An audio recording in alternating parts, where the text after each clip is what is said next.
बिजली की तरह कौनती है नई नई चीजें, नए आइडियाज आते हैं, आएंगे उनको जो अपने एकांत को चुनकर और अपना तार जोड़ता है वहां। इसलिए ये ध्यान ज्ञान की बातें जो की जाती हैं, लोग ये सोचते हैं ये तो कोई बूढ़े बूढ़े लोगों के लिए है। ये भारत का विज्ञान है, और जैसे जैसे इस विज्ञान पर आपका ध्यान जाएगा, आप दुनिया से अद्भुत और अलग तरह के इंसान होते चले जाएंगे। हमारा दुख इसी बात का है कि हम लोग बाहर वाले ठप्पा लगा करके जब कहते हैं कि इंडिया की ये बात बहुत अच्छी है, तब यहां वाले भी कहते हैं, क्योंकि योग यहां चलता था जब तक योगा नहीं बना था। अब वो योगा बन गया है तो लोग जो है योगा बना रहे हैं। हर चीज जो बाहर से होकर यहां आती है, हम उससे प्रभावित होने लगते हैं। तो आपसे कहा है कि आप एकांत का सेवन करते हुए और अपने भोजन पर नियंत्रण लगाते हुए, और भगवान आगे एक और शब्द कहते हैं कि अपनी वाणी, अपनी काया और अपना मन, तीनों को इस तरह कर लीजिए कि आप कनेक्शन जुड़ा रहे आपका परम से, परम सत्ता से, अपने आनंद से। आपका खुद का भी अपने मन पर, अपनी वाणी पर, अपने शरीर पर नियंत्रण हो। आपका शरीर आपके अनुसार चले। इसको आप ऐसे भी ध्यान दीजिए कि जितनी तरह के भोजन, जितनी तरह की चीजें आपको चाहिए शरीर में, उन्हें देना नियम है। नहीं तो आपके घुटने एक न एक दिन बोलेंगे जरूर कि मित्र हमने तुम्हारा बहुत साथ दिया, जाति करने में तुमने भी कमी नहीं छोड़ी, अब तुम्हारी बेढंगी चाल होगी, घसीट करके चलना, क्योंकि बहुत बोझ उठा लिया हमने आपका, अब हम उठाने के काबिल नहीं। तो फिर आदमी जो बुढ़ापे में लचर पचर चल रहा होता है, तो लोग कहते हैं आप ऐसे थे क्या? कोई ऐसा नहीं होता, लेकिन हो जाती है वो चाल ऐसी, बेढंगी चाल। अपने शरीर पर भी उस तरह से ध्यान देना। और कृष्ण भगवान ने आगे जो कहा, ध्यान योग परो नित्यम वैराग्यम समुपाश्रित। अपने ध्यान योग को नित्य प्रति अपनाएं। मेडिटेशन में थोड़ी देर बैठना जरूर चाहिए। तरीका यह है कि कोई भी म्यूजिक आप लगाइए, सितार, बांसुरी, इस तरह की कोई धुन जिसमें आप थोड़ी देर के लिए खो जाएं, शांत हो जाएं, और शांत होते होते निर्विचार अवस्था में पहुंचे। निर्विचार होते होते आप अपने आप को उस जगह पहुंचा दें कि जब आपको अपनी खुद की खबर ना हो, और उस स्थिति में जब आपका कनेक्शन जुड़ जाता है तो वहां से कुछ तरंगें आनी शुरू होती हैं। वो इस तरह से जैसे कोई आदमी को गुदगुदी हो रही है। कुछ लोग तो हंसते ही रहते हैं, कुछ ऐसे जैसे कुछ अंदर घट रहा है, और इतना शांति, इतना आनंद, इतनी मस्ती, हिल ना जाए, इधर उधर ना हो जाए। सबसे ज्यादा मजा तो तब जब आपको सिद्धियां मिलने लग जाती हैं, कि जिधर हाथ डाल रहे हैं वो चीज में सफल होते जा रहे हैं। लेकिन ये वो सिद्धियां हैं जिनको कहा जाता है कि इन पर टिक के नहीं बैठना, इससे आगे निकलना, नहीं तो ये आपको दुनिया में उलझा देंगे। अमीरी भी आएगी, लेकिन उससे ज्यादा अंदर की अमीरी, ये जो भीतर की अमीरी है, इसे पाने के लिए आपको अपना एकांत चुनना जरूर चाहिए।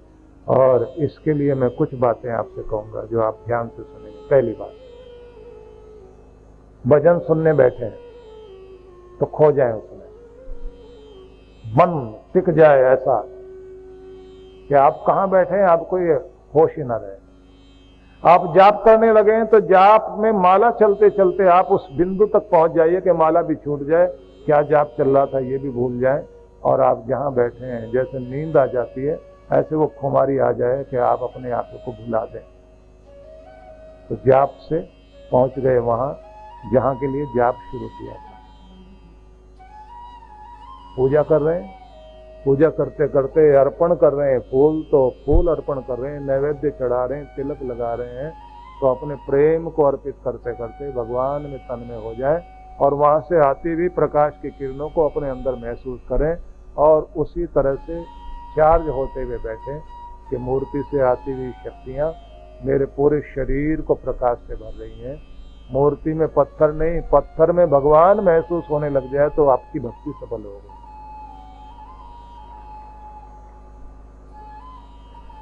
जो भी कर रहे हैं उसमें आपको पूरी तरह तन्मय होना है।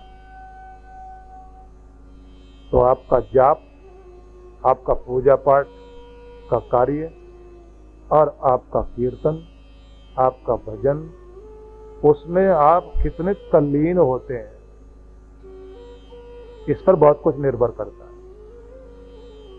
तल्लीनता पर ध्यान जरूर देना, जितना तल्लीन हो सकते हैं तल्लीन होइए। इसके लिए एक प्रैक्टिस करनी चाहिए, इसे भी ध्यान से सुनिए। आप भोजन कर रहे हैं तो आपका ध्यान पूरा भोजन में रहे, ध्यान बंटना नहीं चाहिए। खेल रहे हैं तो पूरा ध्यान खेल में, काम करने के लिए आप लगे हुए हैं तो पूरा ध्यान आपके काम में हो जाए, आपको खाने का भी ध्यान ना रहे। तो इसका मतलब है आपकी एकाग्रता सद रही है।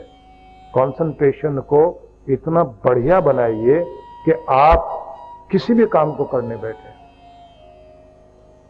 उसमें खो जाए। बस यहां से चमत्कार शुरू होता है। जिस आदमी का आधा मन यहां आधा इधर इधर इधर इधर इधर, उसको कुछ भी नहीं प्राप्त। जिस भी काम को करें उसमें पूरी तरह से डूब जाइए। ये प्रैक्टिस आप करिए, उसके बाद इसी प्रैक्टिस को लाइए आप भक्ति में, आपकी भक्ति सफल हो जाएगी।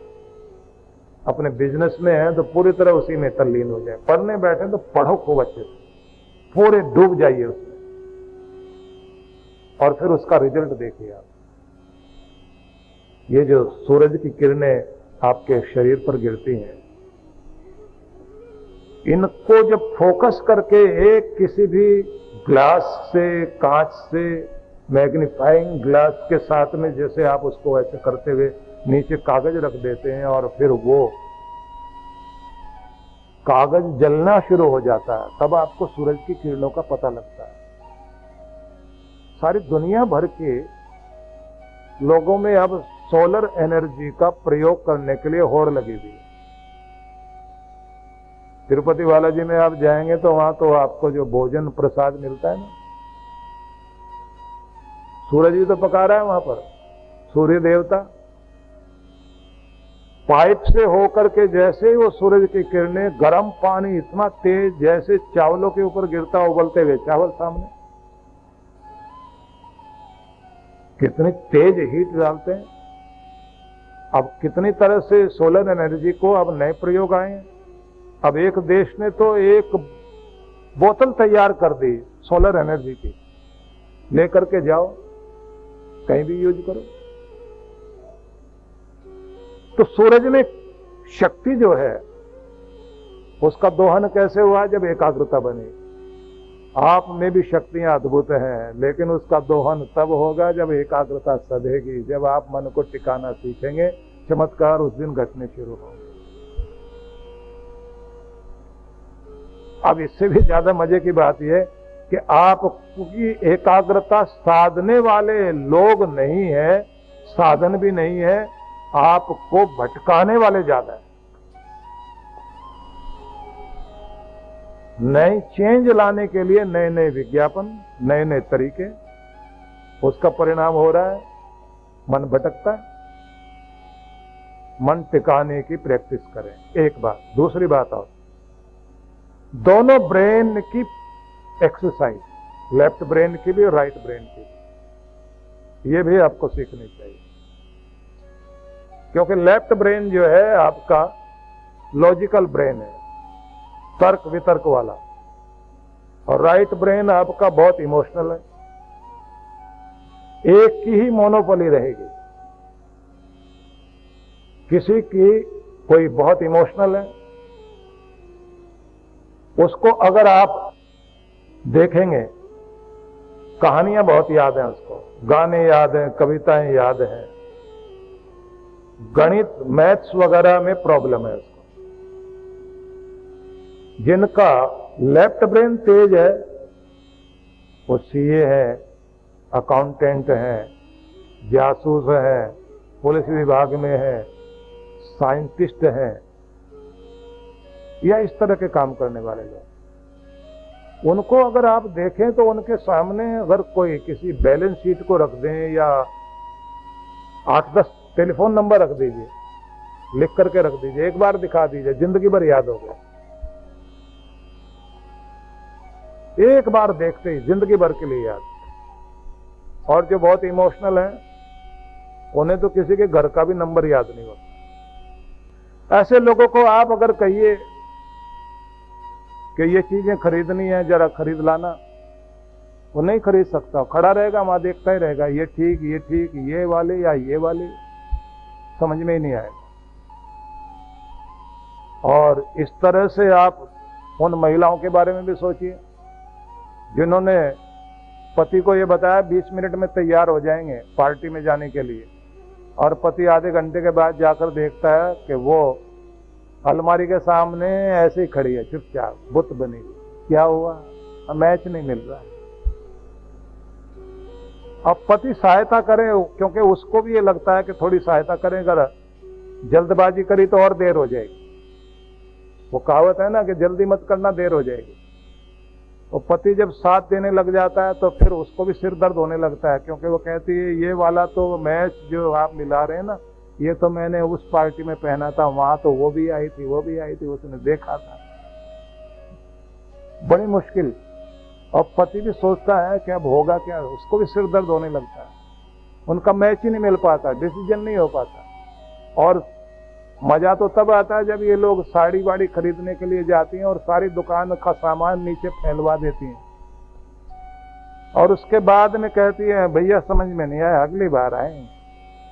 अब दुकानदार की हालत क्या होती है वो तो आप लोग देखते हैं। और अगर उसकी पत्नी खुद ऐसा करे तो हो सकता है इतना झगड़ा हो जाए कि बात नौबत तलाक तक आ जाए। तो सामान गिरवाया क्यों पहले? वो तो दुकानदार भी बहुत धैर्य वाले होते हैं, वो कहते कोई बात नहीं बहन जी, आपकी दुकान है, दोबारा फिर आना। क्योंकि दुकानदारी में नियम है, दुकानदारी नरमी की, राजकारी गर्मी की, और दलाली बेशर्मी की। दलाली तभी बढ़िया चलेगी अगर बेशर्म होकर मांग लेते हो, नहीं तो देने वाला कोई नहीं है। और दुकानदार वही सफल है जिसके अंदर नरमी बनी रहे, गुस्सा करे नहीं, नोट तो वही कमाएगा। और जो गुस्सा करेगा उसके नोट तो जाएंगे ही जाएंगे, क्योंकि गुस्सा सबसे पहले लक्ष्मी को खा जाता है। इसलिए ध्यान रख लीजिए कि राइट ब्रेन और लेफ्ट ब्रेन दोनों का बैलेंस बहुत जरूरी है। साधना में ये भी सिखाया जाए कि आपको कैसे इनको जो है बैलेंस करना है। अगर ये बैलेंस करना आपको आ गया, मतलब इनको दोनों को जगाना आ गया। अभी पूरी दुनिया भर में प्रयोग हो रहे हैं। बच्चों को सिखाते हैं 3 बॉल उछालना, ये वही एक्सरसाइज है। ये शतरंज, ये बैडमिंटन खेलना, बच्चों को टेनिस वगैरह के लिए उनको तैयार करना, इससे दोनों ब्रेन की एक्सरसाइज होती है। लेकिन सबसे बड़ी एक्सरसाइज हमारे भारत के जो प्राणायाम है वो बहुत कमाल का काम करते हैं। और उसमें साधना जब कराई जाती है, उसका प्रयोग, आपको कितना इमोशनल होना है और कितना लॉजिकल होना है, ये दोनों चीजें बैलेंस बन सके। क्योंकि अगर इमोशन नहीं है तो रिश्ते नहीं रहेंगे, आप टिकेंगे नहीं।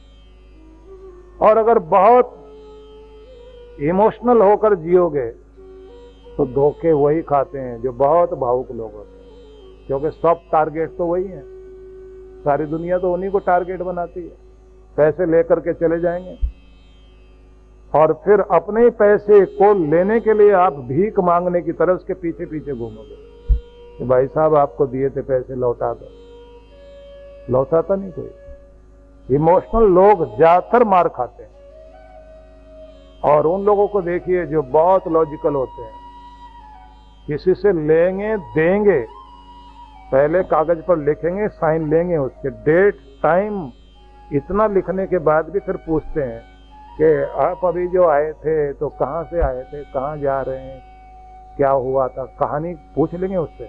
उसके बाद वो लाइन भी लिखते हैं, ये आदमी यहाँ से चल के आया था, ये काम करके आया था और अब यहाँ जाने वाला। अब अगली बार जब वो मिलेगा ना और उससे कहेंगे भैया आपने ये पैसे लिए थे लौटाने, नहीं मैं कब आया था यहाँ, बोले उस समय आए थे, सवेरे के समय में आप उस जगह से आए थे और यहाँ के बाद आप वहाँ गए थे और इससे मिले थे और यहाँ से पैसे लाए थे आप। वो कहानी जब सुनाते हाँ हाँ हाँ अब याद आया, फिर कहते हैं ये साइन है आपके, देखिए। तो इतना दिमाग लगाते हैं वो लोग। इमोशनल तो एकदम भूल जाएगा। डायरी रखते हैं अपनी जेब में, किसी को लिया दिया तुरंत नोट करेंगे। तार्किक होना भी जरूरी है, लेकिन हिसाब किताब अगर रिश्तों में करोगे तो रिश्ते नहीं रह पाएंगे। माता पिता अपने बच्चों पर कितना खर्च करते हैं कभी हिसाब नहीं लगाते, और परमात्मा अपने बच्चों को क्या क्या देता है वो कभी हिसाब नहीं लगाता। इसलिए भगवान को माता पिता कहा जाता है। भगवान को कोई जीजा जी, मौसा जी, ताऊ जी नहीं बोलता, चाचा जी भी नहीं बोलेगा, क्योंकि अपने बच्चे का ख्याल अलग तरह से आता है, दूसरे के बच्चे का ख्याल अलग तरह से। भगवान अगणित रूप से देता है, बिना गिने देता है। जब आप बिना गिने सहायता कर रहे हैं, हिसाब नहीं लगाते, यहां दिखाई देता है जहां हिसाब किताबों में प्यार नहीं है। भगवान अगणित रूप से देता है, बिना गिने देता है। जब आप बिना गिने सहायता कर रहे हैं, हिसाब नहीं लगाते, यहां दिखाई देता है जहां हिसाब किताबों में प्यार नहीं है। व्यवहार में, लेन देन में हिसाब किताब चलेगा। साफ कहना, सुखी रहना, लिख कर देना, लिख कर लेना और नाप तोल कर काम करना, व्यवहार में तो ये चलेगा। उसको कभी नहीं छोड़ना। वहां इमोशनल होने से घाटा खाओगे। भारत में समस्या यही रही, हम लोग युद्ध में जीते, समझौते की टेबल पर बैठ के हार गए क्योंकि इमोशनल हो गए। इसलिए हमारे इमोशनल होने का फायदा दुनिया ने उठाया। इतिहास की तरफ मैं आपकी दृष्टि नहीं ले जाना चाहता कि कब कब हमने क्या क्या खोया। अगर उस पर नजर डालोगे तो बहुत दुख लगता है कि म्यांमार को हमने क्या दे दिया, शिमला समझौते में हमने क्या दे दिया, पंचशील समझौते में हमने अपना कैलाश मानसरोवर खो दिया, हमने किन किन चीजों में क्या क्या कर दिया। मेरा वो विषय नहीं और ना मैं उन चीजों पे बोला करता, लेकिन पढ़ते तो है ना। ये बहुत इमोशनल होने से हम लोग बड़ी भारी गलतियां करते हैं। और बहुत तार्किक होने का मतलब ही ये है कि फिर कोई शकुनी जागता है, कोई घर में मंत्रा आती है। संतुलन चाहिए जीवन में। इसलिए जितनी भी साधनाएं हैं, जितने भी ये प्रयोग हैं, ये व्यक्तित्व निर्माण के लिए है, ये पर्सनैलिटी डेवलपमेंट के लिए आवश्यक है। और ये मत सोचिए कि उम्र हो गई अब क्या होगा। जिंदगी के किसी भी मोड़ पर आप हैं, किसी भी उम्र में आप हैं, आपकी जिंदगी को कीमती बनाने का वही समय है जब आप जाग जाते हैं और जब आप तैयारी कर लेते हैं। इसलिए कहा जाता है कि जब सूरज उगता है उसे प्रभात कहते हैं, लेकिन नहीं, जब आप जागते हैं तब आपका सवेरा होता है। ना जागे उगता रहे सूरज, आपके लिए तो रात है। जब आप जाग गए आपका सवेरा शुरू हो गया। किसी भी उम्र में जाग जाइए, आपका सवेरा हो गया। बस अपना सवेरा देखिए कि आपका प्रभात आया। तो मैं जल्दी जल्दी आपको कुछ सुना देता हूं। तो कृष्ण भगवान का ये श्लोक जो इससे आगे है, भगवान आगे कह रहे हैं, अहंकारम बलम दर्पम कामम क्रोधम परिग्रहम विमुच्य निर्ममः शांतो ब्रह्म भूयाय कल्पते।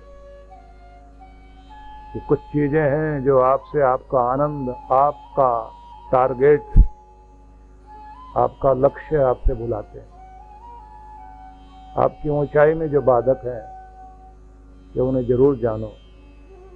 तुम्हारी मैं, तुम्हारी अकड़, तुम्हारा दिखावा, तुम्हारे अंदर की वासना, तुम्हारे अंदर का क्रोध और तुम्हारे अंदर का जबरदस्त लालच और मैं और मेरा और तेरे का भाव, ये सब जब तक रहेंगे, ये वो जंजीरें हैं जो तुम्हें आगे बढ़ने नहीं देती। ये अर्थ कर रहा हूं मैं आपको, आपके ढंग से बताने। और अगर हम उस तरह से अर्थ करें जैसे अर्थ किया जाता है, लिखा जाता है कि अहंकार, बल, घमंड, काम, क्रोध, सांसारिक वस्तुओं का लालच और बंधनों और ममताओं से जब रहित होकर आप इन सब से ऊपर उठ जाते हैं, तब मनुष्य ब्रह्मभूत होने के लिए समर्थ होता है, पर ब्रह्म का साक्षात करने के लिए। तो ये तो वो अर्थ किया मैंने जो जैसे लिखा जाता है, जैसे समझा जाता है, वो मैंने आपको पहले बताया। अब हम इसकी थोड़ी सी व्याख्या में आ जाएं। कुछ चीजें हैं जो आपके पांव की जंजीर है, पर उनको आप जंजीर मानते नहीं, क्योंकि जंजीर लोहे की हो तो जंजीर मानो, और सोने की हो तो आदमी जंजीर मानता ही नहीं। तब तो आदमी कहता है इससे भी मोटी हो तो और अच्छा, क्योंकि कुछ चीजें आपको बांध कर रोक कर खड़ी हुई हैं, लेकिन उनको आप जंजीर मानते नहीं। उन जंजीरों को तोड़ना सीखना चाहिए। एक तो जिसने भी अहंकार किया वो अपनी तरक्की खो बैठेगा। क्यों? क्योंकि वो सीखने को तैयार नहीं होता, जानने को तैयार नहीं होता, मानने को तैयार नहीं होता, झुकने को तैयार नहीं, मुड़ने को तैयार नहीं है। ऐसा व्यक्ति जिसे लोग अपनी भाषा में, सामान्य भाषा में कहते हैं उल्टी खोपड़ी का आदमी है, समझाने से कुछ नहीं होगा, अकड़ वाला है। इसको कहते हैं आदमी के अंदर माया का प्रवेश हो गया। और कुछ लोग जो है पंजाब में जाएं तो वहां माया का मतलब होता है वो जो कपड़ों में माया डाली जाती है, वो जो क्लप डालते हैं ना कपड़े में, उसको वहां लोग माया बोलते हैं। और ये भी कहते हैं उस माया को अगर निकालना है तो पानी में कपड़े को गलाओ और फिर डंडा लेके पीटो, तब जाके निकलती है। गल जाए आदमी का अहंकार और वक्त दे चोट, वक्त का पड़े डंडा, तो बड़े बड़े टूट जाते हैं। इससे अच्छा यही है कि सीखना है तो झुकना सीखें। जिसको झुकना आ गया उसे पाना आ गया। अगली बात और कही गई है, ये जो अपनी अकड़ में रहता है आदमी और दिखावे में पड़ा रहता है, वो प्रदर्शन वाला आदमी भी अपनी जिंदगी का आनंद भी नहीं ले पाता, उन्नति भी नहीं कर पाता। हर एक उस व्यक्ति को तो जो जीवन में खिलना चाहता है, दिखावे से बचना चाहिए। आपको इतनी खामोशी से चुपचाप तैयारी करते रहना चाहिए, एक दिन सफलता शोर मचाकर सारी दुनिया में आपका परिचय दे और आप शिखर पर बैठकर वहां आनंद लें। और वहां पहुंचने के बाद भी विनम्र बने रहें। बड़े आदमी का बड़प्पन यही होता है। एक निवेदन और, हर व्यक्ति जो भी अपने जीवन में कुछ खास होता है, उसके पीछे कोई प्रेरणा शक्ति होती है, उसका कोई ना कोई लाइफ कोच होता है जरूर। आपके जीवन का जो लाइफ कोच है वो आपको दिशा देता है। इसलिए इसको हमारे यहाँ गुरु बनाना या गुरु मानना, इसको फैशन की तरह नहीं मानना चाहिए कि कुछ लोगों को आदत होती है, हमने इनको गुरु किया हुआ जी, एक बार कर लिया उसके बाद दोबारा मिलने की जरूरत ही नहीं। कुछ वे भी हैं जिनको फिर कोई ना कोई और मिल जाता है, वो 10-10 गुरु करते हैं, उसके बाद वो भी महागुरु हो जाते हैं। और फिर ऐसे भी मिलते हैं, जैसे एक माता मिली हमको, उस माता ने बड़ा आनंदित किया हमें। उनने हमको कहा, बोले गुरु करना है। मैंने कहा कितनी एज हो गई? बोले 70 साल। मैंने कहा अभी तक किया नहीं। बोले किया तो था एक पहले जो है ना, वो 2 साल तक ही चले बेचारे, वो फिर सिधार गए। मैंने कहा फिर? बोले दूसरा किया था, वो 6 महीने ही चला। आगे बोले 6 किए अब तक, बेचारे रहे ही नहीं। मैंने कहा, बोले अब आप पर श्रद्धा जागी। तो मैंने हाथ जोड़े, मैंने कहा माता मुझे तो माफ कर, क्योंकि आपने जिसको भी गुरु किया उसी को पार उतार दिया, पर आपका आज तक कुछ नहीं बिगड़ा। आप तो वहीं के वहीं मजबूत बन के खड़े हुए। वो फैशन बना रखा, किसी ने चमत्कार दिखा दिया, किसी ने बबूत दिखा दी, किसी ने कोई आपका तंत्र मंत्र बता दिया, किसी ने आपके ऊपर 20 तरह के राहु केतु बता दिए, किसी ने कह दिया आप अपना घर तोड़वा लीजिए, इधर गड्ढा खुदवाइए, इधर ऊंचा कर दीजिए। और ये मुसीबत है कि ये सारे हिंदुस्तानी में भी हिंदुओं के पीछे पड़ी हुई है मुसीबत। न किसी सिख का कुछ ये बिगाड़ते हैं, सारे राहु केतु हमारे पीछे। मुस्लिम का तो बिल्कुल नहीं बिगाड़ता, ना यहूदी का कुछ बिगड़ता। वो सारी मुसीबतें हमारे पीछे क्यों हैं? हम इतने डरपोक क्यों हैं? इतना भगवान को मानने वाले भी हमारे विश्वास में कमजोरी क्यों है? जिसको भगवान पर भरोसा है उसका कोई भी चीज कभी कुछ नहीं बिगाड़ती। बहुत दुखद स्थितियां हैं। ये लकीरें हैं हाथ में, यहां भाग्य है, इससे आगे आपकी उंगलियां हैं जो कर्म करती है। तो किस्मत पीछे है, उंगलियां आगे हैं, कर्म आगे है। अपने कर्म को करने वाले बनो तो ये किस्मत तो अपने आप बदलेगी। अब इतना खुला खुला बोलना, इसमें भी बहुत लोगों को मुसीबत होती है। नहीं नहीं, आप ऐसे ना बोला करो। अब मैं क्या करूं? मैं यहां जब बैठता हूं ना, और जब शुरू में मंत्र बोलते हैं ना, हम बैठते हैं यहां, तो उस मंत्र में हम लोग अंदर अंदर प्रार्थना करते हैं कि मैं बोलने वाला नहीं, मैं तो तुम्हारा यंत्र हूं, बुलवाएगा तू, जो तू कहलवाना चाहता वो कहलवा।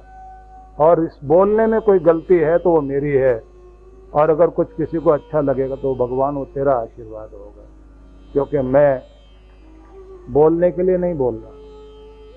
मैं चाहता हूं हर घर में खुशी आए, हर जिंदगी में खुशी आए, हर व्यक्ति के जीवन में नए रूपांतरण बने, लोग अच्छी क्वालिटी वाली जिंदगी जी सके।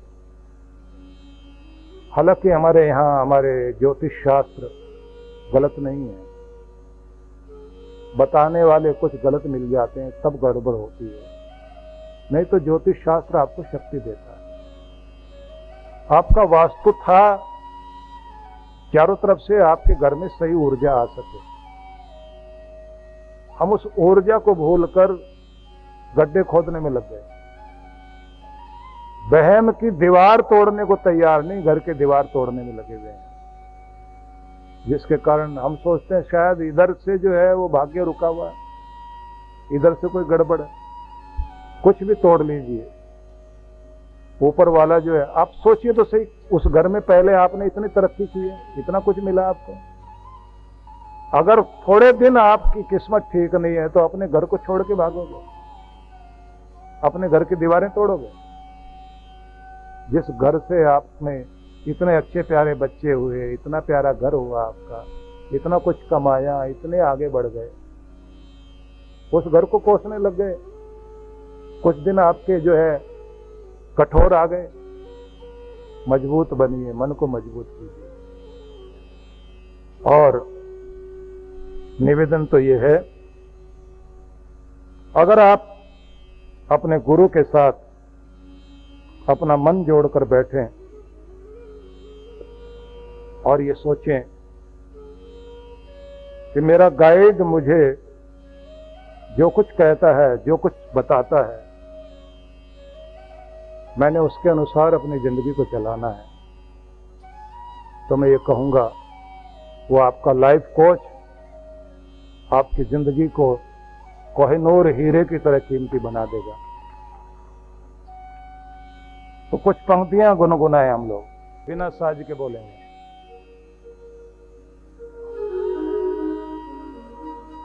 सांसों के तार तार में गुरु नाम को पिरो लो, गुरु नाम को पिरो। सांसों के तार तार में गुरु नाम को पिरो लो, गुरु नाम को पिरो। आनंद रस से अपना, आनंद रस से अपना अंतःकरण भिगो लो। सांसों के तार तार में गुरु नाम को पिरो लो, गुरु नाम को पिरो। जीवन का एक एक पल अनमोल है खजाना, जीवन का एक एक पल अनमोल है खजाना।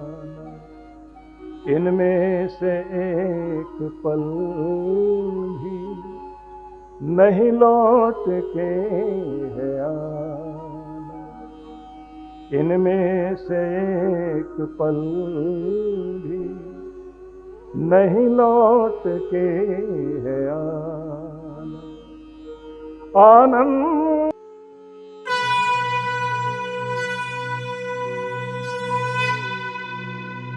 सिद्धि बुद्धि पते नाथ, सिद्धि बुद्धि प्रदायिने, मायिन माय रस से अपना, आनंद रस से अपना अंतःकरण भिगो लो। सांसों के तार तार में गुरु नाम को पिरो लो, गुरु नाम को पिरो।